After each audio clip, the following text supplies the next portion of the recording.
I'm not on like the view that we absolutely need changes or Bitcoin's going to fail by next year, or like there's very kind of aggressive changes. And then there's people say that like they're basically not in favor of any change ever again. I'm not on either end of the spectrum, but I tend to be a little bit more on the conservative side, and basically rule number 1, don't break anything. Number 2, don't break anything. Number 3, let's see how we can optimize things. One of the things I generally think about is not introducing centralizing types of MEV on the network, as well as any sort of I don't really have the ability to judge a technical bug or not, so I have to rely on the majority of others for that. But I look for, do the majority of technical people I follow agree that something is safe in this absolute technical sense, but then also do they think it can cause or incentivize types of MEV that could be centralizing for mining. I think there's still a lot of untapped design potential in the current consensus, but I do find I am interested in some of the more cautious changes.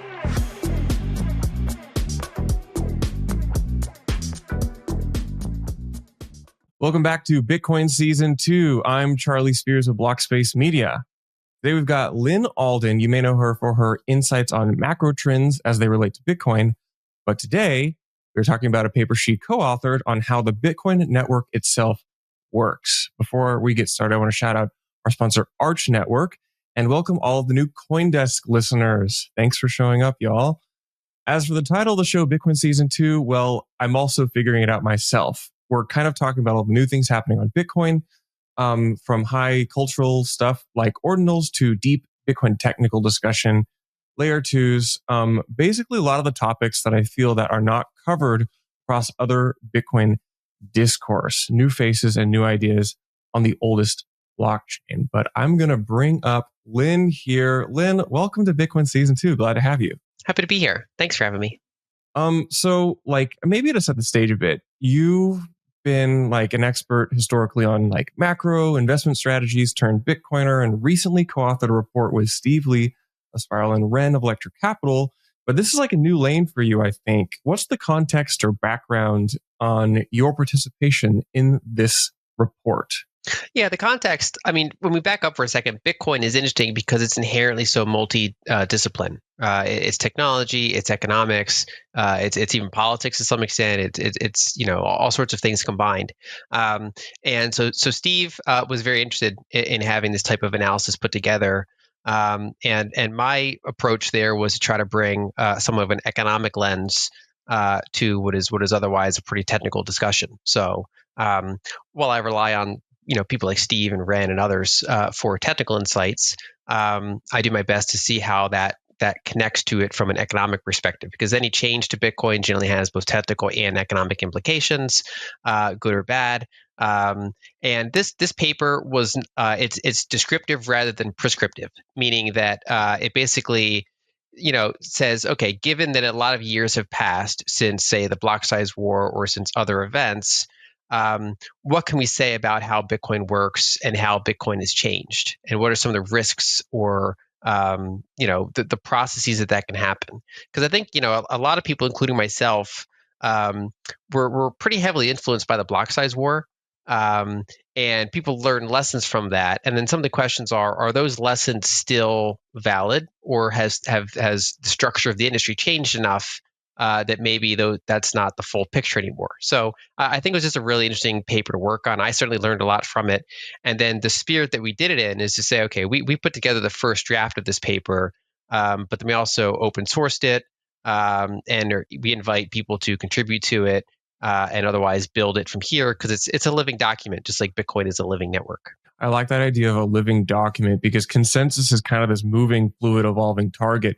And it's interesting because, I think back to myself, I remember the block size war, the Bitcoin Cash fork, and a lot of people were like, okay, we're done. We solved it. We figured it out. Everything's pit pat. We're done. Nodes fit in this narrow category. Here's whatever. But it appears this is going to be an ongoing study, and as you say, multidiscipline. So the name of the paper is Analyzing Bitcoin Consensus, Risks in Protocol Upgrades. And for any of the listeners who want to get more technical, we did a presentation. Steve and Ren did a presentation at our last conference, OpNext in Boston, that is available on the YouTube channel here.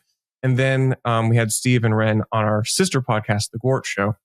But I've got Lynn here. So, Lynn, I think one of the interesting things that you guys do is you actually define the stakeholder groups in this paper. And I think a lot of Bitcoiners don't think about stakeholder groups. They just kind of think about nodes and miners, maybe. But you guys really flesh out like the different stakeholder groups. And let's go into that. What is a stakeholder group as it pertains to Bitcoin consensus? And maybe describe these for me. Right. So the stakeholder groups basically represent different powers that are involved, as well as different just participants in the network and the powers they can exercise while choosing to participate in it. And this was a core piece of the paper, but it was interesting because there are multiple. There's no like single right answer to say, okay, these are the number of stakeholder groups, and here's what they are. There are certain segments that could be combined because they're close enough that they're effectively the same stakeholder group. And then there are others that you say, well, these may be different enough that they deserve their own stakeholder group. So the question is kind of like the phrase, like all models are wrong, but some are useful. That's kind of the spirit that we approach this in, which is to say, can we get a pretty good framework for what the different stakeholder groups are and what types of power do they wield? Especially because as you go through, say, a soft fork process, their powers are not static. Sometimes they have more. Some of them have more power in the beginning. Other ones have more power by the end or in the aftermath of that process. And so the framework we use to decide how many stakeholder groups there would be is basically to look at the powers and the incentives of different groups. If two groups that are otherwise somewhat dissimilar effectively have very close types of power and then incentives to where they would wield that power, then for all intents and purposes, they're treated as the same stakeholder group. So that prevents it from getting too big, and it also tells us when maybe one bucket is should be split. And so we ended up identifying 6 stakeholder groups, and that was after some back and forth and analysis on 5 or 7 or 8, or ended up at 6. And most of them people will be familiar with, but we can go into why we separated them. So some of the main ones to start off with are economic nodes. So that technically, nodes are anyone that runs a node, but economic nodes basically refers to any node that actually does significant volume. So an exchange node matters more than someone who runs a node and hasn't done a Bitcoin transaction in a year. And that's big spectrum there. So merchants that accept Bitcoin, either by running their own node or using a service that does that for them, brokers, exchanges, anything doing significant volume, they certainly play a big role because they choose what version of the code to run. Another big group is miners, obviously. And back during the block size war, one of the biggest discussions was nodes versus miners. Miners are, of course, very important for determining what transactions are going to make it into blocks. They have the power, technically, in aggregate, to censor the network. And they can also do miner activated forks that have certain trade-offs compared to other types of fork activations. And then there's investors, which is basically anyone who holds Bitcoin, but especially refers to like larger investors or kind of like the 80-20 rule, like when in any given like holding, usually the bigger holders have a quite big share of the network, whether that's real estate, whether that's stocks, whether that's Bitcoin.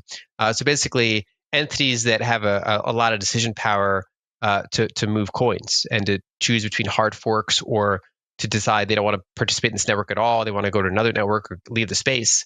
And then some of the maybe lesser known ones would be we split 2 types of developers just because developers are a very broad category. And they're super important to the network, and sometimes they're in conflict, and sometimes they're on the same. And so we did protocol developers, which basically refers to people focusing on the base layer, people focusing on open source L2s, people focusing a lot on maintaining existing things, security, all that kind of stuff. Their incentives tend to be aligned more toward robustness, resilience, security. And then we also looked at application developers and their app users. So those refer to people that might not be working, for example, on Bitcoin Core, or might not be working on Lightning directly or things like that, but maybe they're developing applications for Bitcoin. Could be a wallet, could be another type of L2, could be all sorts of different things that they can be doing. And while they have a similar skill set as, say, protocol developers, their incentives are a little bit different because they tend to benefit from having more expressivity on Bitcoin. So the more hooks that Bitcoin has, the better, the more flexible the script Bitcoin has, or basically the more things it can do, that gives them a bigger surface area of design. And so they're focusing on different aspects of the network. And then lastly, we focused on media influencers. Hey, Which can't forget those. Don't forget the Yeah, podcasters. can't forget those. And they basically have an audience. And when you're talking about consensus, it's basically, what do a lot of people think?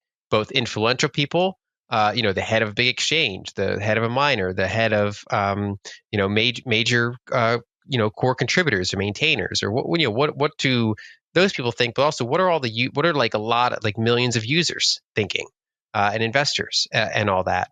And so influencers can play a role both in shaping a narrative, defending a narrative, or even potentially inserting false narratives. Like you can drum up and make it look like there's more support for something than there is. You can make it look like something has less support than it really does. There's all sorts of honest and dishonest things that can be done in the public realm. And then the last thing I'd point out there before I turn it back is to say that many entities can be more than one stakeholder group. Like you can run an economic node and be a miner. You can be an influencer that is also running a miner. You could be an investor that is, also a developer. There's any number of groups that someone can be in. Often they have a primary group, but these represent, not every one person is just in one category. Not every one company is just in one category. And as Bitcoin is considered to be changed, or when some sort of updates are proposed to it, these stakeholder groups have different incentives for what kind of upgrades they would like or not like. And then they have different powers to either accelerate a change or to put resistance against that change. And then that tends to shift throughout the course of the update, depending on what upgrade path it's going through, what kind of update it is. So it's not like a static process. You touched on all of them, which is great. And I think I want to kind of circle around a couple of them. Maybe go back to the beginning. You mentioned economic nodes, and I think this is an interesting concept. Maybe people who don't study and immerse themselves in Bitcoin consensus discussion aren't aware of this. Bitcoiners advocate for running a node. That is your way to access directly the network, but it's not necessarily, not all nodes are created equal from a consensus participation standpoint. I feel this may be a common misconception, or maybe painted a little bit misleadingly. Dig into this a little bit more. What is an economic node, and what do you think the economic nodes of today look like? Well, so an economic node would basically be any node that's being used to verify a lot of volume that's happening. Like my node is not a particularly economic node, just because it's not like representing a million exchange users, or 10 million exchange users, or a big ETF or anything like that. It's not to say that nodes aren't important for individual users. They absolutely are. That's actually one of the biggest differences that Bitcoin has compared to almost any other cryptocurrency, is that running a node is very accessible for most types of people. And it allows basically an individual to audit the blockchain, to use the blockchain in a fairly private manner in many cases. Basically, it removes the barriers that they have to go through to access the network, should they choose to. It tends to be power users, but having that option is really important. Economic nodes refer to those bigger volume ones. And when it comes to a node choosing to upgrade to a new fork and recognize that that's Bitcoin now, tends to, it's more important when a major exchange makes that decision than, say, if just me running a node makes that decision. And it's not to say that tons of smaller node runners don't matter. They absolutely do, because they're choosing to say what network are they participating in, and they are in some way contributing to the network effect of the whole network. But in terms of kind of like how these things process, the economic nodes are particularly important. So it's one of those things where there's a little bit of debate there, because we'd like to think that without our nodes agreement, Bitcoin can't change for better or worse. or we can force a change that's maybe being resisted by big entities. And while there is some truth to that, there's activity there. Generally speaking, there's always a risk that you could be stranded from the broader network if you're running a certain piece of software that the majority of the network has generally moved away from. So it still makes sense to follow what is actually happening at scale in volume. Let me tell you about one of the most slept on opportunities in crypto. Arch is building fast, composable DeFi apps on Bitcoin. Arch apps tap into the OG blockchain with by far the most liquidity and best brand in crypto.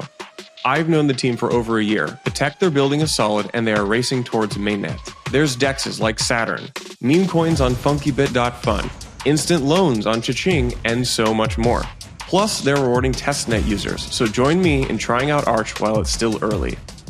Yeah, and for the listener, it's very difficult to empirically measure a lot of these things. It's kind of what do you think an economic node is? We can try to evaluate volumes and aggregate, economic interest that it represents, but it is kind of a subjective, ambiguous definition. But one which is two other categories of stakeholders which are less ambiguous are miners and then protocol developers. But these are also, this can get into a spicy conversation. I hear often people say, and reflecting on the block size war, well, that demonstrated that miners are subservient to node operators.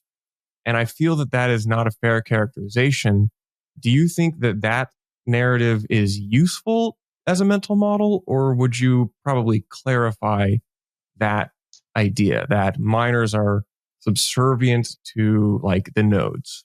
Probably the takeaway I have from the block size war is that before that whole occurrence, the power of miners was often stressed. Even when Satoshi would talk about the network, he would talk about having the majority of miners be honest, and all this. And of course, proof of work is a core piece of Bitcoin. And I think what the block size war did was show that it's not quite that simple. And that basically, even if the majority of miners are in favor of a change, if it's very unpopular among users and node runners, then they're not necessarily going to be successful at that change. And there's pushback that can be done or can be threatened against miners that are acting against the will of the broader network. And what was also interesting about the whole block size war is that was a case where many of the major economic nodes and the major miners were on a similar side.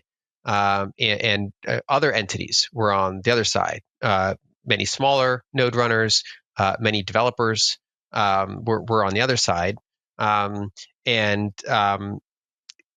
kind of just showed that power is a little bit more distributed than maybe we thought. So I think that one of the views I have is that the biggest single stakeholder at the end of the day would probably be investors. That they can ultimately decide between the success of a hard fork or not, especially when it comes to kind of a network becoming large and successful. But nodes are a huge piece of the puzzle in terms of how it's a network. That's the network effect in place. That's the whole verification. That's kind of why we're here at the end of the day. Is the fact that instead of money systems operating on one big central node like they do today, Fedwire is basically one big node, and there's any other big settlement or any is just one giant node. Any sort of central bank is a big node, and then banks serve as smaller subnodes on them that is entirely permissioned asset. And the cool thing about Bitcoin is that it's open source and multiple people can run nodes. And so there's multiple sources of power for economic nodes, but then there's also direct participation from smaller node runners. And then the last stakeholder group I think is interesting to touch on, as you say, protocol developers. So not like the application devs, maybe not necessarily people who are building wallets or maybe exchange infrastructure, but people working and on the development side of Bitcoin clients and Bitcoin consensus and Bitcoin, the network itself. A lot of people, the best example of this is the loose affiliation of Bitcoin core contributors. And that's also been, a spicy subject and the subject of a lot of accusation and conspiracy over the years. But I'll quote Rusty Russell of Blockstream, who spoke at our conference last November, and he said protocol dev, specifically like Bitcoin Core, does have kind of like a veto power of sorts to, like, there's certain proposals and it's a soft veto. What are your thoughts on this topic, or how do you prefer to kind of characterize or flesh this idea out? Yeah, I think that one of the things covered in our paper, and I agree with that view, is that one of their biggest powers is the veto. It's not an absolute veto, but that's basically where they have their biggest input power. That simply by not looking at something or choosing not to merge something, um, the avenues for going around that are tough. They're possible, but they're tough. And one thing that I tend to notice is that Bitcoin detractors, when they criticize its level of decentralization, they'll focus on any one thing that they happen to have learned about or that they can point to as critically and say, look at how centralized mining pools are. The whole network is trash, without realizing that there are pushbacks from other stakeholder groups against that, should that actually become a problem in practice rather than just in practical theory, but in actually it happening. And the same thing is generally true for the core maintainers, which is there will be critics to say, look, I mean, there are like 5 people that determine what goes into Bitcoin, and it's like, well, that doesn't take into account that they can only make updates available. They can't push updates to users. They can't. There's multiple ways that they're limited. But probably their biggest source of power is that if they're just not prioritizing a certain change that's maybe becoming popular by some part of the network, then they have significant power to delay or prevent that update from occurring, either by conscious choice or just because their priorities are elsewhere. Maybe they don't have the same incentives as those that are pushing for another change. Now, the fact that's important is that you could go around them. You could do an activation client that's non-core. And in the paper, we cover risks of that. So that's not like not something that should be done lightly. But the fact that you could do that is important for network health. If there's no option to do that, then obviously Bitcoin would be a very centralized project. And so the fact that that's always like one of the nuclear options that exists, against any one stakeholder group, if they do become a problem that is that they're resisting something that the majority of the network wants, then each one has ways to go around them, and that's their case. We can come back to some of those, but I want to get into one of the other more interesting sections of the report. You introduce a concept called state of mind, which I think is really, really interesting. And I think it helps maybe for the person who goes, why aren't miners, chiming in on the consensus discussion? And this gets into like this concept of state of mind. What is state of mind? And maybe flesh it out for the CoinDesk listener, if you will. So state of mind is a way of looking at the incentives to some extent and how they're wielded. And we, again, use 6 groups to kind of talk about, what are the different perspectives that people can have. And so let's say there's a given change being proposed. Say a soft fork's being proposed. And at any given time, most people will generally fall into one of 6 categories about how they look at that potential change. So on one hand, you have the pro side, and the far end of the spectrum is you're super in favor of it. You might even have created that update, but whether you create it or not, you're a super fan of that change, and you're willing to even use your own resources to promote it. You're willing to talk about it, like your time, your attention, and potentially even your capital to support that change. The next one would be that you're generally supportive, but in a more passive sense. That when asked, you would say, "Yes, I think that's a good change," but you're not willing to put your time, attention, or capital behind making that change happen. You're a more passive supporter. And then there's, on the opposite end of the spectrum, you have the same things in reverse. You have people that are absolutely opposed to a change and will commit time, attention, and or capital to resisting that change. Then you have people that are generally not in favor of a change, but they're in the more passive role. So they're saying, I don't particularly agree with that change. I'm not really losing sleep over it, so I'm not going to put my time, attention, and capital into resisting that change. But I'd prefer that change didn't happen.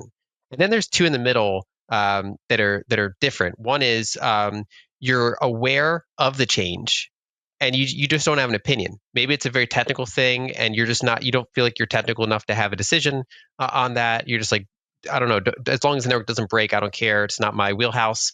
And other times, people may say, "Yeah, there's good arguments on both sides. I don't really have a view, or this seems small enough that I just, it's not really affecting me." And then the final category in the middle is someone who's neutral because they're not even paying attention. They're not even aware. Maybe they're not even aware of the change. Maybe they heard it, but they don't know what it is. And it's possible that they actually would have a strong opinion in favor or against if they knew more about it.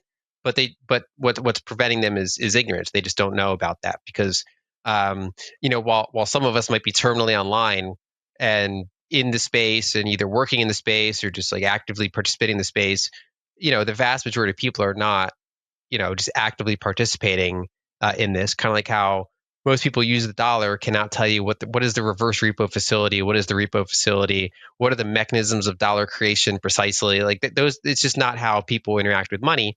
And so one of the goals of the paper again was to be descriptive rather than prescriptive. So it's one of our goals was there are a lot of people in that group that are not even aware of potential changes and that might want to be and that probably should be.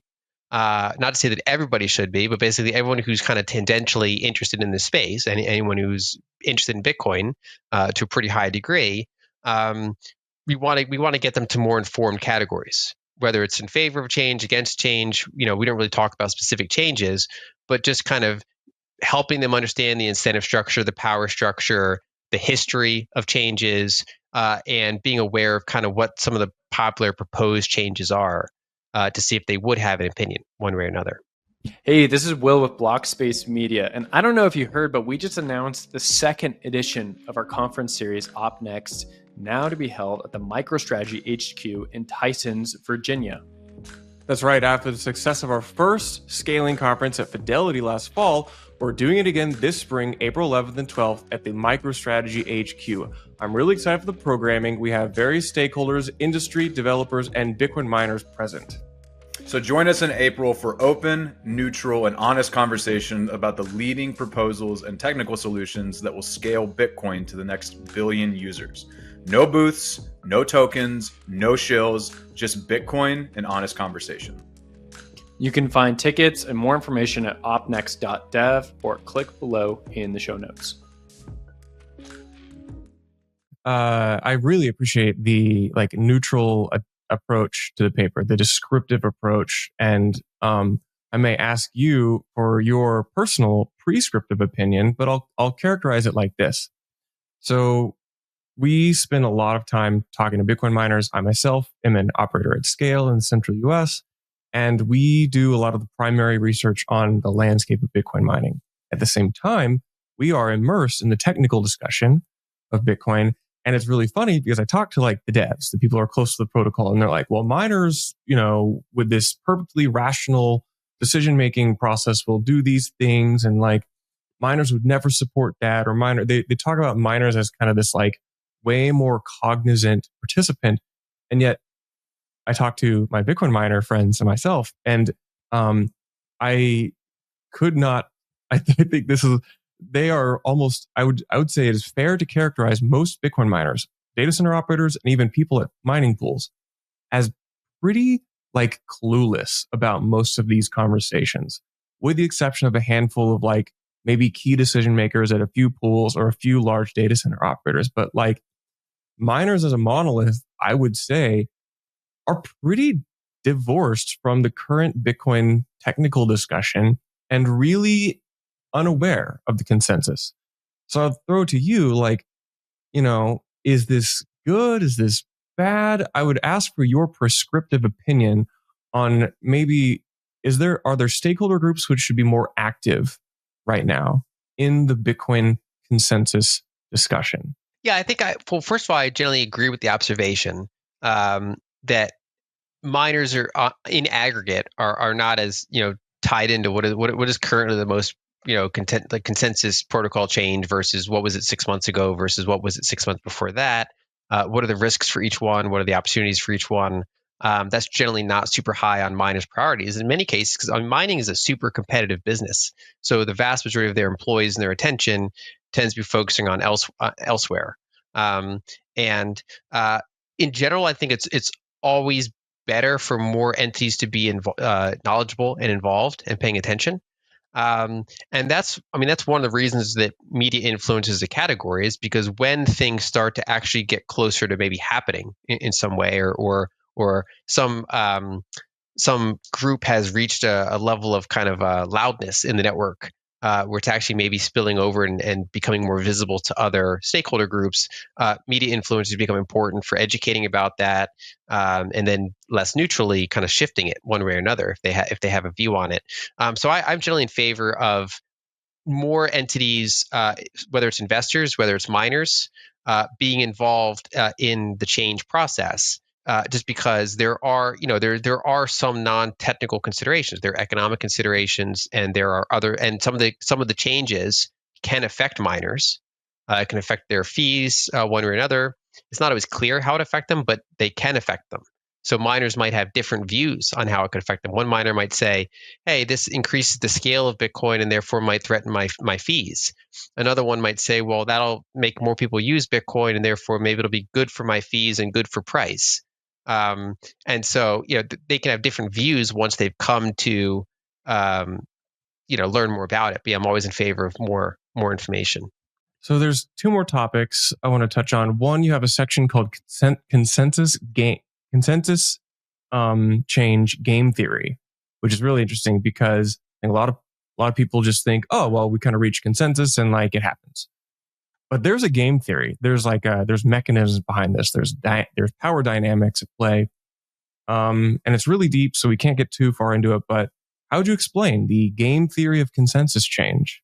Yeah, so I mean it's where we go into all the different types of activations that have happened in the past and all that. I think probably the most interesting thing to highlight is that we have a chart there that we put together that kind of shows our estimate for the level of power or influence that different stakeholder groups have throughout the process. Because, and this is something I said since the beginning of the interview, is that it's not really static. And so, looking at it now, like we basically, when you're starting a consensus change, we've generally argued that investors have very low power. Even though they're arguably the biggest power in the grand scheme of things, they've got very little early influence on, hey, this proposed soft fork is gaining in popularity. What are the actions investors can take? Directly as investors, not a ton, because it's not a hard fork. It's not an outcome yet. It's just like a proposed soft fork. Whereas on the other hand, that's going to be where your influencers, your developers, they're playing a much bigger role over time in that earlier phase. But then as you kind of enter more toward, okay, we're actually progressing toward the change is going to happen, that's where you start to get a shift. And then once the change goes into effect, that's where investors become very powerful, because they can say, hey, I don't like this change, I'm going to leave the network. Or, hey, this change created a bounty claim and it resulted in a hard fork, and now I get to choose which side wins, the side with the change, without the change. And so the game theory kind of operates that there are certain aggressive moves that some stakeholder groups can make, and then there are other kind of counter moves. But the point is, it's never static. That one is that almost every soft fork has been activated in a different way than the prior one, and then also during an actual potential or actual soft fork change, those levels of power shift. They're not just like each one has a power that's static. It's that they kind of become the main character at different times in the process of a change, going through its full process. Another personal opinion question here, which is, so you did this kind of descriptive research trying to evaluate like the mechanisms and components of Bitcoin consensus. And I would ask you, in your research, did you discover or have you come to the opinion that there are certain weaker or more fragile components of the consensus process? Or maybe what are, in your opinion, the highest risks in the Bitcoin consensus process right now, today in 2025?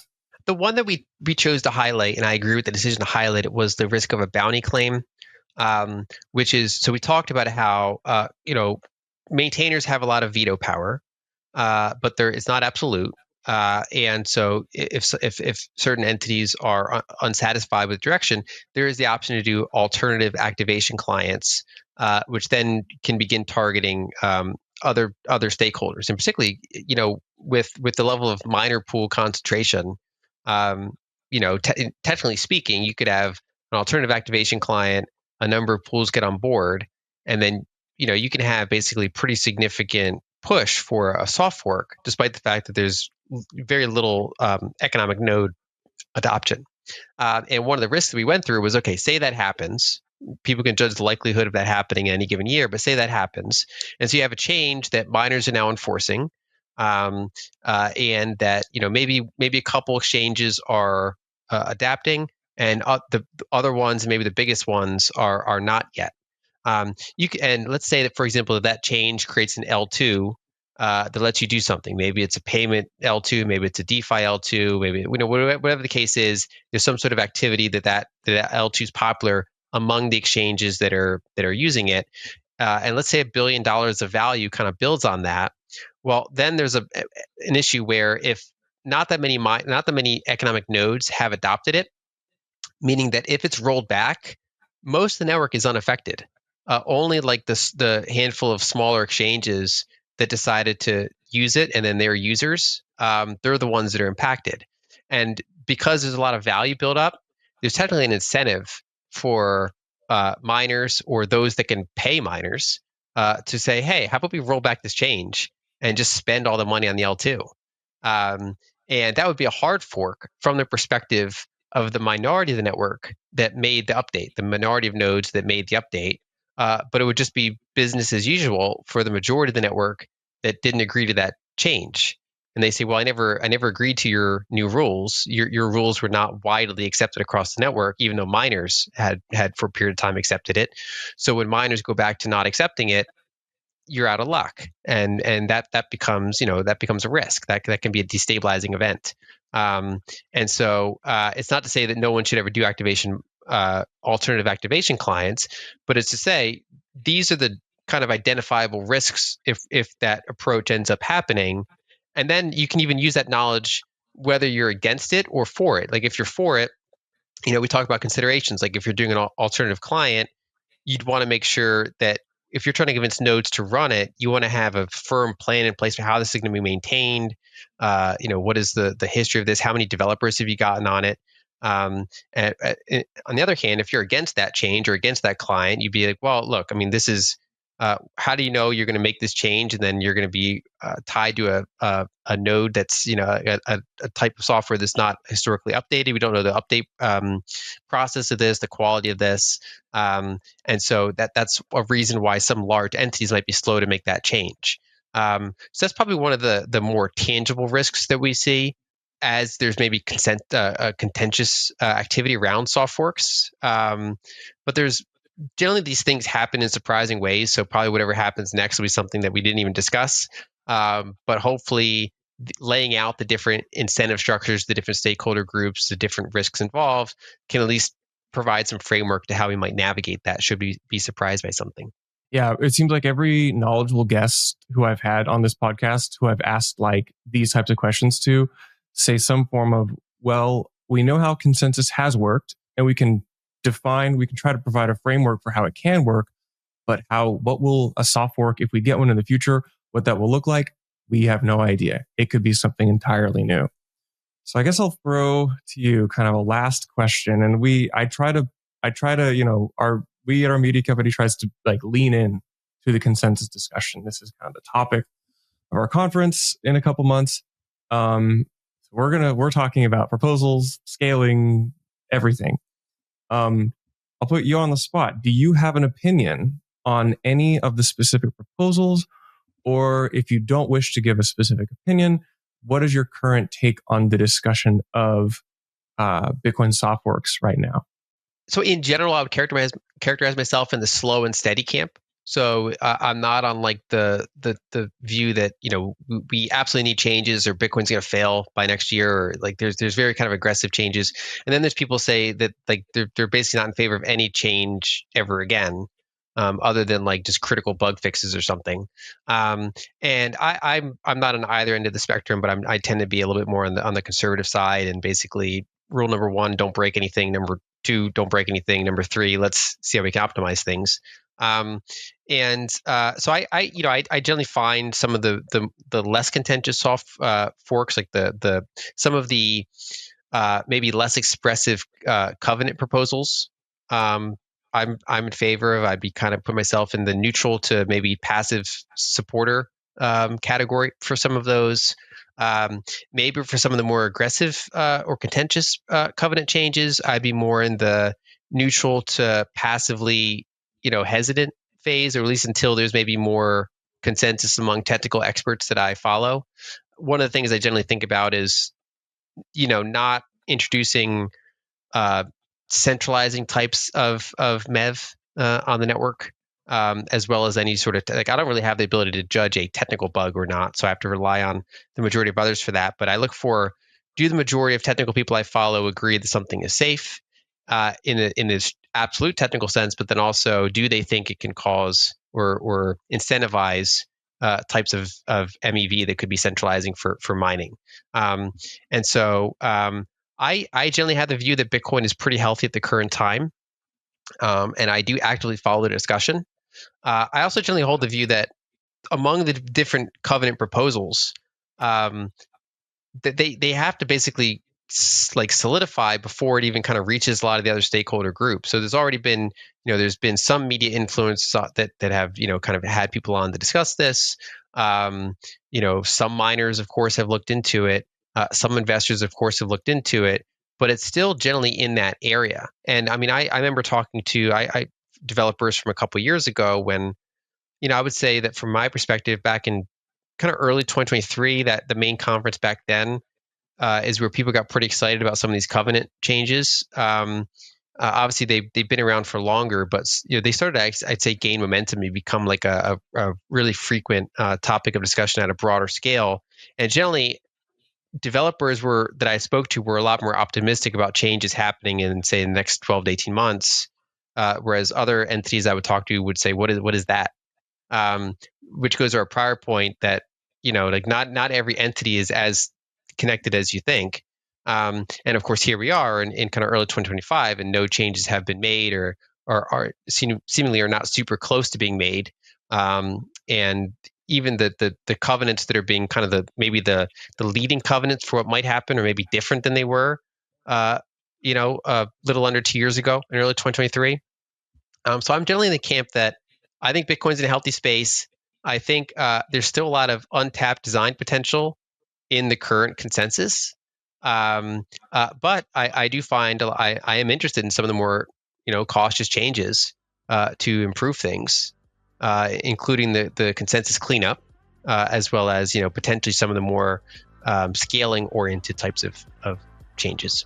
Well, Lynn, I really appreciate you coming on this podcast. Again, thank you for your work. I think it's about dang time somebody puts together this type of report, because I'm kind of surprised nobody that I knew had tried to actually go to bat and work on this type of research. So I really appreciate you doing that. Really shout out to your co-authors, Steve and Ren.